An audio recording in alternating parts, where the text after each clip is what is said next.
రాష్ట్రంలో 10వ తరగతి పరీక్ష ఫలితాలు వెలువడ్డాయి. మంత్రి సబితా ఇంద్రారెడ్డి ఫలితాలను వెల్లడించారు. ఈ ఏడాది 86.60% విద్యార్థులు ఉత్తీర్ణత సాధించారు. ఇంటర్లో లాగే 10వ తరగతి ఫలితాల్లో కూడా బాలికలదే హవా నడిచింది. మొత్తం ఈ ఏడాది 4,84,000 మంది విద్యార్థులు పరీక్షలు రాయగా అందులో బాలురు 84.68% ఉత్తీర్ణత సాధించారు. ఇక బాలికలు 88.53% ఉత్తీర్ణత సాధించారు. 99%తో అత్యధిక ఉత్తీర్ణత సాధించిన జిల్లాగా నిర్మల్ నిలిచింది. 59.46%తో వికారాబాద్ జిల్లా లాస్ట్లో ఉంది. 2,793 స్కూళ్లలో 100% విద్యార్థులు ఉత్తీర్ణత సాధించారు. 25 స్కూళ్లలో ఒక్కరు కూడా పాస్ కాలేదు.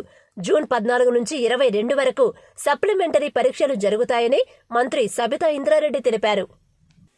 తెలంగాణ 10th ఫలితాలు విడుదల. 86.60% ఉత్తీర్ణత.